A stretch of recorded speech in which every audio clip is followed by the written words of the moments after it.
Hello, good morning all of you.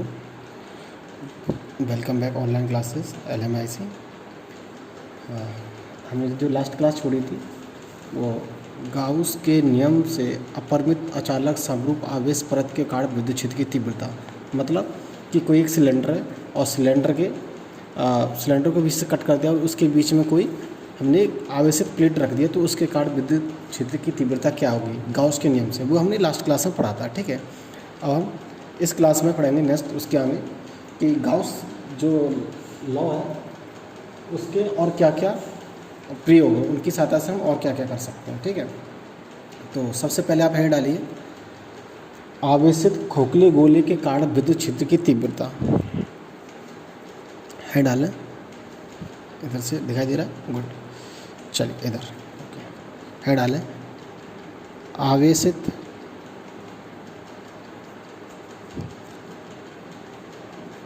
खोखले गोले के कारण विद्युत क्षेत्र की तीव्रता, विद्युत क्षेत्र की तीव्रता। ठीक है, ये हेडिंग है। इसको अगर इंग्लिश में लिखना चाहो तो लिख लो, electric field intensity due to hollow, hollow था खोखला, हॉलो स्फेरिकल स्फेयर। ठीक है, ये इसकी इंग्लिश में हो गई। ठीक है, तो देखिए इसमें क्या करते हैं, दिखाई दे रहा है ना? ठीक है, एक चलिए, तो कह रहा खोखला गोला। तो देखिए ये मेरे आपके सामने रखा है, ये गेंद का हाफ हिस्सा है जो खोखली है, मतलब अंदर से पोली है, होल है। ठीक है, दिखाई दे रहा है ना? ये जो गेंद है, गेंद का हाफ हिस्सा है। ठीक है, ये खोखला। अब आप देखो कि इसमें इसमें आप देखिए कि इसकी एक त्रिज्या हुई, सपोज करो कि अगर मैं इसको ले लेता हूँ, अगर मैं इसके बीच सेंटर पे अगर कोई पॉइंट रखता हूँ तो इसकी त्रिज्या यहाँ से यहाँ तक होगी। ठीक है, जो कि क्या कैपिटल आ रहा है, इसकी त्रिज्या यहाँ से लेके यहाँ तक कैपिटल आ रहा है। अच्छा, आप देखिए इसमें आवेश कहाँ पर होगा, जो चार्ज है वो कहाँ पर होगा, जो खाली जगह है वहाँ पर तो हवा में तो कहीं झूमेगा नहीं, होगा तो किसी ना किसी मैटर पे ही होगा, मैटर पे पदार्थ पे ही होगा। तो इसके अंदर तो ये खाली है, यहाँ तो कोई मैटर नहीं है, तो इसके अंदर तो कोई आवेश ही नहीं है। जब आवेश नहीं है तो कोई विद्युत फ्लक्स नहीं है, जब विद्युत फ्लक्स नहीं है तो कोई विद्युत क्षेत्र की तीव्रता भी नहीं है। यानी कि खोखले जो गोला होता है, खोखले गोले के अंदर कोई भी आवेश नहीं होता है, ना ही कोई विद्युत फ्लक्स होता है और ना ही कोई विद्युत क्षेत्र की तीव्रता होती है। ठीक है, तो आपका वही अंदर नहीं होता लेकिन बाहर तो होता है, बिल्कुल। यहाँ पर आवेश होता है, इस मैटर पर आवेश जरूर होगा। ठीक है, इस मैटर के ऊपर आवेश जरूर होगा। देखिए कैसे होगा, जो मैंने ये पिन लगाई है, सपोज करो ये क्या है, आवेश। ठीक है, ये सब क्या है, बहुत सारे आवेश अभी यहाँ पर 5 ही लगाए हैं क्योंकि पिन नहीं है, तो केवल अभी इतने ही है। तो इन सब का जगह जगह पर क्या होंगे, आवेश होंगे। कोई इसमें नेगेटिव होगा, मान लीजिए ये नेगेटिव है, ये पॉजिटिव है, ये नेगेटिव है, ये पॉजिटिव है, इसमें नेगेटिव पॉजिटिव होंगे। तो गाउस भाई साहब क्या कह रहे थे कि जो किसी परत पर बंद हो, जो परत क्या है, बंद हो, ठीक है, उस पर लगने वाले चार्जेस का योगफल, मतलब कि अगर कोई प्लस का अगर कोई माइनस का है तो उन दोनों को जोड़ के, मतलब प्लस माइनस को जोड़ के जो भी आए वो नेट चार्ज होगा। ठीक है, क्या होगा, वो नेट चार्ज होगा। ओके, तो और आपने एक और चीज़ पढ़ी होगी, पढ़ाई थी मैंने उसमें कि रेखीय आवेश घनत्व, पृष्ठीय आवेश घनत्व और आयतन आवेश घनत्व, ये सब चीज़ क्या है मैंने आपको बताया था कि अगर कोई तार है, मान लो कि कोई तार लंबा, इसमें क्या होगा, रेखीय आवेश घनत्व होगा। ठीक है, कोई मैंने एरिया बताया था आपको लास्ट लेक्चर में, मैंने बताया था कि अगर कोई एरिया है तो उस पर क्या होगा, पृष्ठीय आवेश घनत्व होगा।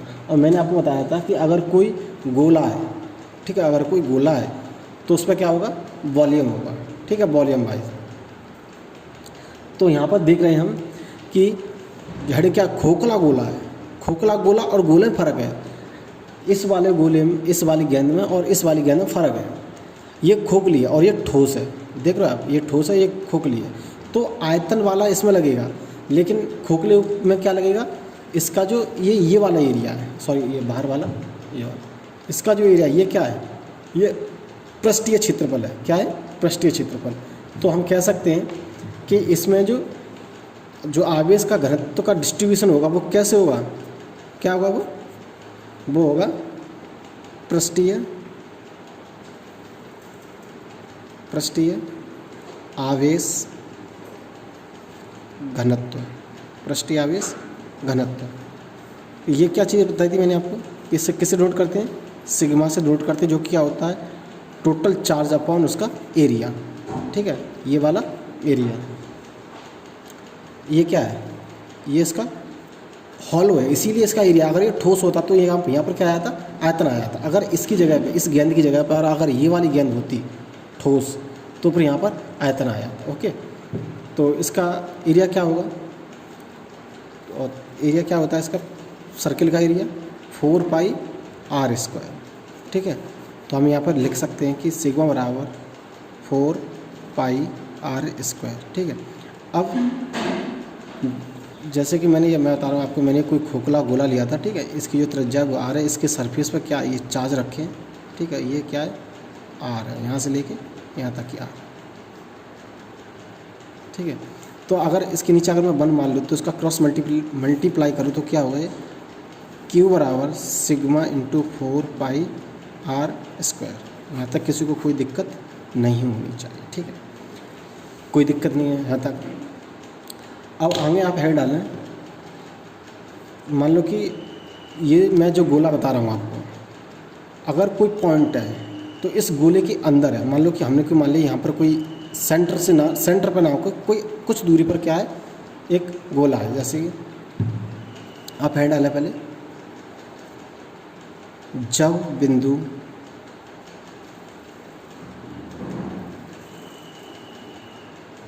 गोलीय कोश के अंदर हो, गोलीय कोश के अंदर हो।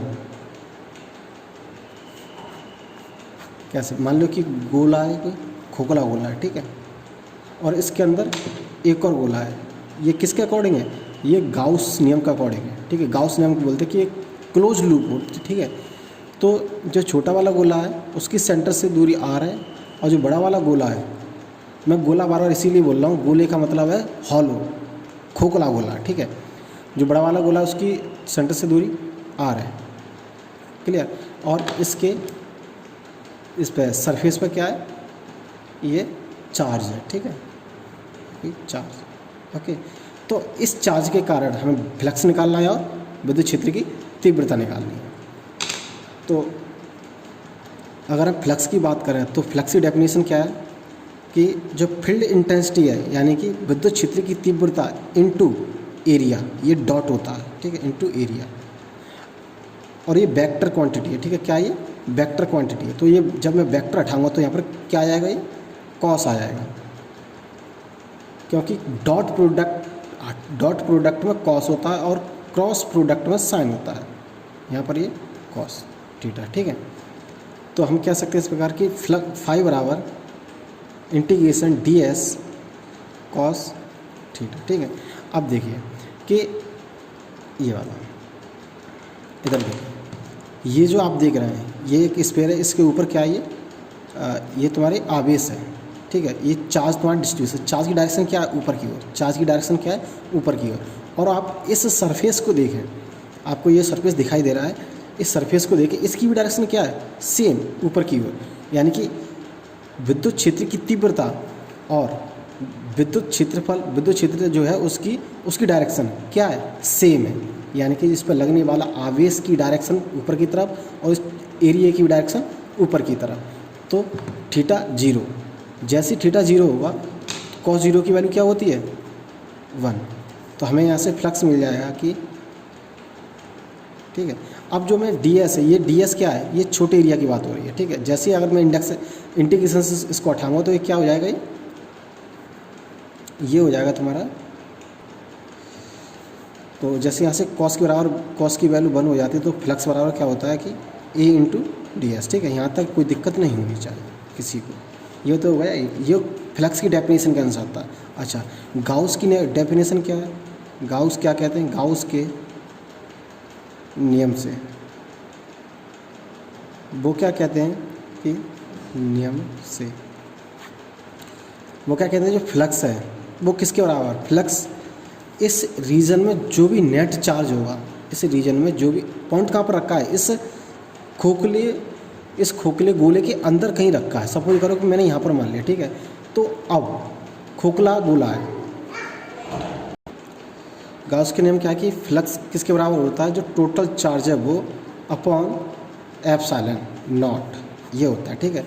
अब हम किसी अंदर की बात कर रहे हैं, तो जैसे मान लो कि कोई अंदर है, यहाँ पर मैंने कोई एरिया लिया, अब यहाँ पर तो कोई चार्ज ही नहीं है ना भाई, कोई चार्ज हवा में थोड़ा ना लटकेगा, कहीं ना कहीं तो मैटर होना चाहिए ना, कहीं ना कहीं तो पदार्थ होना चाहिए जिसके ऊपर चार्ज हमारा डिस्ट्रीब्यूट होगा, लेकिन यहाँ तो कोई खाली जगह, तो कोई चार्ज ही नहीं है।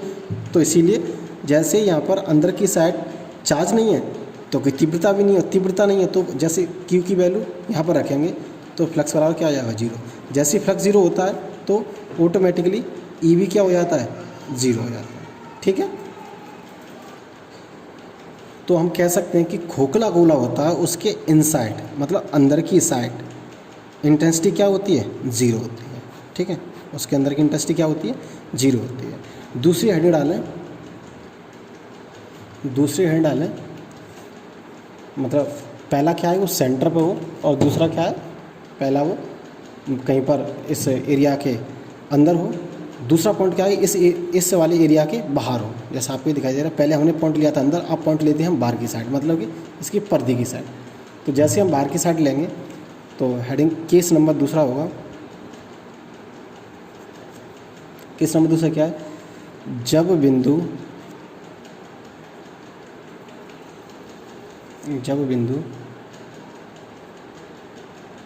गोलीय कोश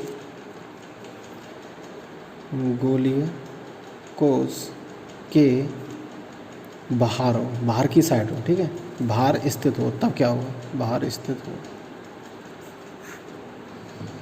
देखिए सपोज करो कि खोखला गोला है, ठीक है, जिसकी सेंटर से त्रिज्या क्या है, आर है, और जिस पर बाहर क्या रखा है, चार्ज रखा है। बाहरी तो चार्ज होगा क्योंकि अंदर तो कोई मैटर ही नहीं है, और हमने पॉइंट वाले यहाँ पर है, तो यहाँ से एक ये गाउसियन इस पृष्ठ खींचा जाएगा, इसको बोलते हैं क्या, गाउसियन पृष्ठ। तो हम देखते हैं कि इस पर ऊपर की ओर तीव्रता, मतलब इस पर जो इंटेंसिटी आ रही है, सपोज करो ये इसके क्षेत्र की, इस पर जो ये आवेश लग रहे हैं, ये इनकी डायरेक्शन क्या है, ऊपर की ओर, और इस पृष्ठ की भी डायरेक्शन क्या है, ऊपर की ओर। तो हम कह सकते हैं कि विद्युत क्षेत्र की तीव्रता भी ऊपर की ओर, और ये स्मॉल छोटा वाला एरिया की मतलब सब पूरे एरिया की डायरेक्शन ऊपर की ओर। तो अभी हम छोटे एरिया की बात कर रहे हैं, ठीक है, तो उसकी डायरेक्शन क्या है, ऊपर की ओर। तो यहाँ पर आप एक चीज़ देख रहे हो क्या, कि ये जो मैंने सर्किल खींचा इमेजिनरी, मतलब ये केवल काल्पनिक है, हकीकत में नहीं है कोई वैसा, ठीक है। तो मान लेते हैं कि यहाँ से सेंटर से लेके यहाँ तक की दूरी क्या होगी, आर, ठीक है, और यहाँ से यहाँ तक आर होगी, और ये जो कैपिटल आर है वो यहाँ से लेके यहाँ तक, ठीक है, यहाँ तक समझ में आ रहा है, ओके। तो आप यहाँ पर देख रहे हैं कि जो स्मॉल आर है वो यहाँ पर क्या है, कैपिटल आर से बड़ी है, आप देख रहे हैं ना, ये यहाँ से लेके यहाँ तक है, और ये केवल यहाँ से लेके यहाँ तक, क्लियर। और इसमें जो नेट चार्ज होगा, नेट चार्ज, ठीक है, किसकी बात करें हम, नेट आवेश की बात करें, तो वो कितना होगा, वो होगा 4, देखिए नेट आवेश कैसे निकालेंगे, अच्छा इसमें तो वही लगेगा ना, कौन सा आवेश डेंसिटी वाला फार्मूला था, सिग्मा बराबर आवेश अपॉन एरिया। तो यहाँ से आवेश बराबर क्या हो जाएगा, सिग्मा इंटू एरिया। एरिया किसका, इस वाले सरफेस का एरिया, बाहर वाले सरफेस का एरिया, ठीक है, इस वाले का। तो यहाँ पर कौन सी आर यूज होगी, स्मॉल आर, ठीक है।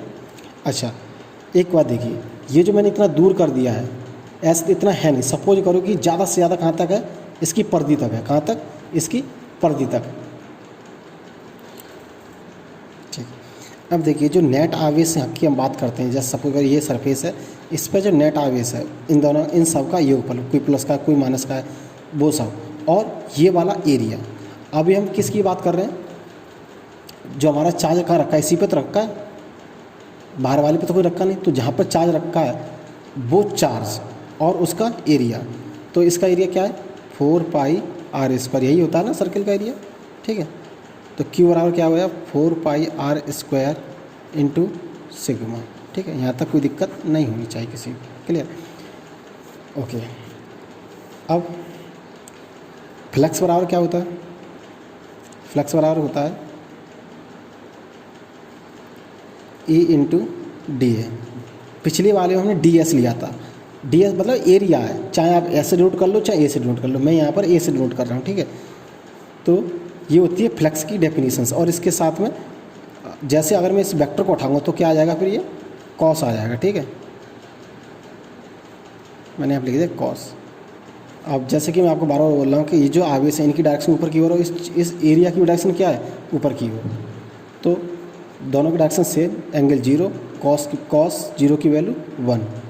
तो यहाँ से क्या हो जाए, ओके। तो हम कह सकते हैं कि फ्लक्स बराबर integration into D A, okay. यहाँ तक कोई दिक्कत नहीं होनी चाहिए। अब मैं इस इंटीग्रेशन को हटाऊंगा तो अभी यहाँ जैसे मैं इंटीग्रेशन उठाऊंगा तो बड़ा वाला एरिया आ जाएगा। जैसे हम कहते हैं ना कि डी एक्स बराबर एक्स, अगर इसके सामने इंटीग्रेशन लगा तो ऐसे ही area integration D A upon D A बराबर ए।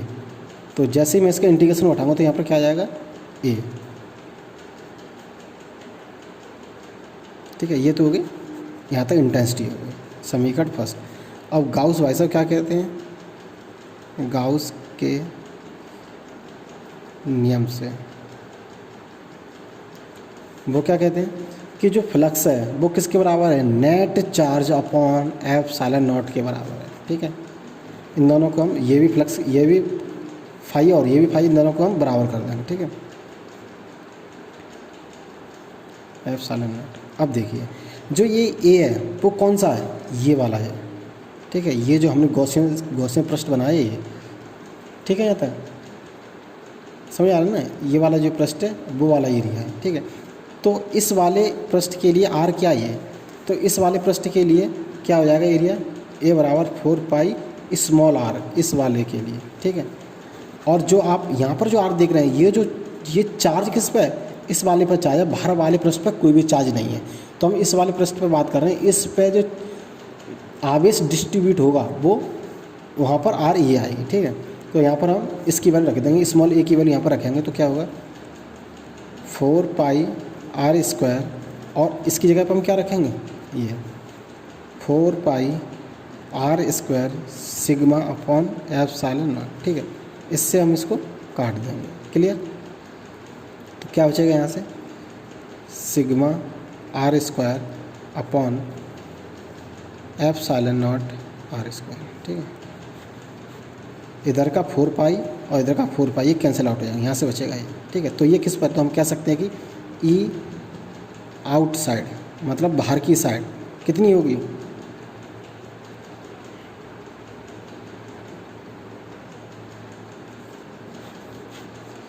देखिए कोई एक खोखला गोला था, अगर उसके हम अंदर पॉइंट लेते हैं तो इंटेंसिटी कितनी होती है, 0। क्यों होती है, क्योंकि यहाँ पर कोई आवेश नहीं है। आवेश कहीं ना कहीं किसी मैटर पर एग्जिस्ट करता है, हवा में कोई भी आवेश नहीं लटकता है, ठीक है। अब इसके बाहर पॉइंट ले जाएं, सपोज करो कि हम पॉइंट यहाँ पर ले आए, इस पॉइंट पर ले आए, तो यहाँ पर ये आवेश भी है और ये क्षेत्रफल भी है, तो उसके कारण ये होता है, मतलब इन साइड में 0, पिछले वाला का है जैसे हमने यहाँ पर निकाला था, ये इन साइड में इंटेंसिटी 0, मतलब अगर इस स्फीयर के कहीं पर भी अंदर लेते हैं तो 0 होता है, अगर इस स्फीयर के बाहर लेते हैं तो इंटेंसिटी इतनी होती है, ठीक है। यहाँ तक कोई दिक्कत नहीं होनी चाहिए। अब देखिए आप यहाँ पे एक चीज़ देखिए कि सपोज करो कि मैं यहाँ पर ले लेता हूँ, यहाँ पे देखिए अगर मैं इस एक्सेस पे इस वाले एक्सेस पे अगर मैं इंटेंसिटी ले लेता हूँ और इस वाले एक्सेस पे अगर मैं आर लेता हूँ, तो देखिए यहाँ पर देखिए, क्योंकि यहाँ पर ई और आर में कैसा संबंध है, ई और आर में इन्वर्सली संबंध है, इन्वर्सली स्क्वायर मतलब स्मॉल आर में, ठीक है, और कैपिटल आर में डायरेक्टली। तो आप एक चीज़ देख सकते हैं, कैपिटल आर किसकी है, इसकी है, ये वाला सॉलिड, इस वाले सरफेस की कैपिटल है। जब ये इसकी डायरेक्ट प्रोपोर्शनल, मतलब कि अगर आर बढ़ेगी तो हमारी ई भी बढ़ेगी। जब सपोज करो कि यहाँ पर आर की वैल्यू कितनी 0 होती है सेंटर पर, अगर धीरे धीरे करके हम आर की वैल्यू बढ़ाएंगे तो ये सेंटर तक जाते जाते ई क्या हो जाएगी, मैक्सिमम, आर मैक्सिमम हो जाएगी, आर मैक्सिमम तो ई मैक्सिमम, ठीक है। और अगर हम इस वाले सरफेस की बात करें, बाहर वाले सरफेस की बात करें, तो क्या होगा, ये इन्वर्सली होती है। जैसे जैसे हम आर की वैल्यू बढ़ाएंगे वैसे वैसे इंटेंसिटी क्या होगी, जीरो होगी, मतलब कम होती जाएगी। ठीक है, तो हम कह सकते हैं कि कि ई और आर में ग्राफ कुछ ऐसा बनेगा। ठीक है, जो कि किसके बराबर होगा, A directly inversely proportional to R square. Clear यहाँ तक। और इसका अच्छा वाला फिगर है वो तुम्हें नोट्स में मिल जाएगा। ठीक है, इसके बाद आगे चलते हैं, यहाँ तक कोई दिक्कत नहीं होनी चाहिए। गाउस ने बताया था कि अगर कोई खोखला गोला लेते हैं तो उसके अंदर इंटेंसिटी क्या होती है। गाउस ने बताया था कि अगर हम कोई खोखला गोला लेते हैं तो उसके अंदर कोई पॉइंट रखा तब इंटेंसिटी क्या होगी, और उसके बाहर पॉइंट रखते हैं तो इंटेंसिटी हमारी क्या होगी। ठीक है, अब इसके बाद एक और गाउस की वो था प्रयोग था, उसको हम आगे देखेंगे। चलिए आगे गाउस ने और क्या एक और यूज बताया था गाउस ने कि आवेशित ठोस गोला के कारण विद्युत क्षेत्र की तीव्रता। पहले क्या था, पहले खोखला था, पहले क्या था, खोखला, अब क्या है, ठोस है। अब इसको तो रख दो। अब मान लो कि ये है, ठीक है, ये क्या है, ठोस है। तो वो कह रहा है कि आवेशित ठोस गोला के कारण विद्युत क्षेत्र की तीव्रता। अब देखिए इसमें, देखिए आवेश कहाँ पर, इसके अंदर है, इसके अंदर सॉलिड, इसके अंदर मैटर है, तो उस मैटर पूरे पर क्या होगा, आवेश होगा। तो मान लो कि ये कोई गेंद है, ठोस है, इसके अंदर क्या है, आर है, मतलब इसमें आवेश डिस्ट्रीब्यूटर है। ठीक है, तो मान लो कि ये ठोस गोला है, इसकी यहाँ सेंटर से यहाँ तक की दूरी कितनी, आर है। तो इसमें हम देखते हैं कि ये ठोस है, तो मैंने आपको बताया था कि वहाँ पर रेखीय आवेश वितरण, रेखीय आवेश घनत्व और पृष्ठीय आवेश घनत्व और आयतन आवेश घनत्व क्या क्या होता है और कहाँ यूज होते हैं। तो यहाँ पर ये ठोस है, यहाँ पर क्या लगेगा, आयतन वाला। तो इस क्या लिखा है यहाँ पर, आयतन आवेश वितरण, जिसको हम डेंसिटी क्या होती है इसकी, रो। पी नहीं होती, पी सीधी होती है और रो थोड़ी टेढ़ी होती है। ठीक है, तो रो बराबर क्यू अपॉन वी। तो यहाँ से क्यू बराबर रो इंटू वी। वी बोले तो इसका आयतन क्या होता है, 4/3 पाई आर क्यू। तो नेट आवेश क्या आ जाएगा, नेट आवेश यही है। ठीक है, तो नेट आवेश हो जाएगा rho into 4/3 into pi R cube. ठीक है, अब इसमें भी दो केस हैं, जैसे पिछले वाले में दो केस थे, इसमें भी क्या है, दो केस हैं। पहला केस कौन सा है, पहला केस कह रहा है कि जब कोई भी बिंदु है, सपोज करो क्यू है, ये गोले के भीतर रखा हुआ है, तब विद्युत क्षेत्र की तीव्रता क्या होगी। और जब बिंदु गोले के बाहर स्थित है, सपोज करो ये गोला इसके बाहर कहीं पर, यहाँ पर कहीं पर बिंदु पी स्थित है, तो उस पर क्या होगी। ठीक है, सपोज करो कि यहाँ पर हमने पी मान लिया इसके अंदर, और इसके अंदर अभी पी मान लिया दूसरी वाली कंडीशन में। ठीक है, तो हम यहाँ पर देखते हैं कि जो स्मॉल वाला एरिया, ये वाला आप देख रहे हैं, जो गाउसन ने बताया था कि कोई छोटा सा क्लोज एरिया लेते हैं, उसकी डिस्टेंस कितनी आर है, और जो बड़ा वाला एरिया, जो बाहर वाला एरिया, उसकी डिस्टेंस कैपिटल आर है। तो यहाँ पर जाहिर सी बात है, इस वाले छोटे वाले सर्किल की, छोटे वाले गोला की रेडियस क्या होगी, कम होगी, बड़े वाले की ज़्यादा होगी। तो अब आप इसमें बस देखने वाली बात यह है कि जो हमने ये वाला एरिया माना था, छोटा वाला जो गोला माना था, इस पर कोई पॉइंट पी रखा है, तो क्या उस पर उतना ही आवेश होगा जितना इस बड़े वाले सर्किल पर है, बताइए। जाहिर सी बात है नहीं होगा, क्योंकि इसकी आर कम है और इसकी आर ज़्यादा है, मतलब डिस्टेंस एक की कम है, डिस्टेंस एक की ज़्यादा। मैंने उस दिन आपको बताया था कि अगर कोई मैग्नेट लेते हैं, मतलब अगर कोई चुम्बक लेते हैं, चुम्बक के पास में जितनी पास अगर हम लोहा लाएंगे तो लोहे के फोर्स वो ज़्यादा लगाएगी। ठीक है, सपोज करो कि ये कोई चुम्बक है, ठीक है, ये कोई क्या चुम्बक है, ऐसे आपको दिखाई दे रही है। अगर मैं, और ये कोई लोहे की छड़ है, अगर मैं इसको इसके पास लाऊंगा, जैसे जैसे पास लाता जाऊँगा इस पर फोर्स बढ़ता जाएगा। ठीक है, अगर मैं इससे दूर जाता जाऊँगा तो फोर्स कम होता जाएगा, मतलब डिस्टेंस बढ़ रही है। इसी प्रकार यहाँ पर आवेश और कुछ होगा, इस वाले पॉइंट पर आवेश और कुछ होगा, और बाहर वाले पॉइंट पर आवेश और कुछ होगा। तो अंदर वाले पॉइंट पर देखते हैं आवेश क्या होगा। तो मान लेते हैं कि रो बराबर क्यू डैश अपॉन वी। अब देखिए यहाँ पर जब आवेश चेंज हो रहा है तो रेडियस भी तो चेंज हो रही है, रेडियस के कारण ही तो आवेश चेंज हो रहा है। तो यहाँ पर जो हम वॉल्यूम रखेंगे 4/3 pi R Q, small Q आएगा, सॉरी स्मॉल आर आएगा। ठीक है, और इस वाले में कैपिटल आर था यहाँ पर। ठीक है, जब हम इसकी पूरे की बात की थी हमने, लेकिन अभी हम इस वाले छोटे वाले रीजन की बात कर रहे हैं, आपको दिखाई दे रहा होगा ये वाला रीजन। ठीक है, तो यहाँ से आयतन की वैल्यू रख देंगे तो हमें यहाँ से क्यू की वैल्यू मिल जाएगी, जो कि फ्रॉम गॉसेस लॉ क्या कहता है कि जो फ्लक्स है, टोटल फ्लक्स की वैल्यू कितनी होगी, टोटल आवेश अपॉन एप्सिलॉन नॉट। और फ्लक्स की वैल्यू क्या कहती है, फ्लक्स की परिभाषा क्या कहती है, फ्लक्स उसके बराबर होगा जिसमें वह क्षेत्र जिससे गुजर कर जाने वाले विद्युत क्षेत्र की रेखा को गुणनफल हो। क्लियर। तो हमने यहाँ पर रख दिया कि एक फ्लेक्सी डेफिनेशन से ये आ जाता, गाउस की डेफिनेशन से ये आ जाता, ठीक है। जैसे मैं यहाँ से वेक्टर हटाऊंगा तो यहाँ पर कॉस आ जाएगा, और कॉस की वैल्यू क्या होगी 1 होगी, क्योंकि कॉस थीटा की वैल्यू क्या है 1 है, थीटा की वैल्यू 0 है, इसीलिए कॉस थीटा की वैल्यू 1 है। देखिए कैसे 0 है, मैं आपको बता दूँ कि वही है, इस पर कोई ये चार्ज लगा है, ठीक है। सपोज करो ये चार्ज लगे हैं, इस वाले पृष्ठ की बात कर रहे हैं, इसकी डायरेक्शन क्या ऊपर की ओर है, और जो एरिया इसकी भी डायरेक्शन क्या है ऊपर की ओर है, दोनों की डायरेक्शन सेम है, एंगल थीटा बराबर 0, इसीलिए कॉस थीटा की वैल्यू 1 हो जाती है, ठीक है। और जैसे ही हम यहाँ पर क्यू डैश की वैल्यू हमने यहाँ से निकाल ली थी, ये Q dash 4/3 pi R Q, R small है, हमने यहाँ पर रख दी एप्सिलॉन नॉट। जब हम इसको सॉल्व करेंगे तो इलेक्ट्रिक फील्ड, जब ये यहाँ पे छोटे वाले एरिया की बात हो रही है, इंटीग्रेशन लगा दिया, इंटीग्रेशन सॉल्व होकर आ गया बड़ा कैपिटल एरिया, बड़ा वाला एरिया, ठीक है।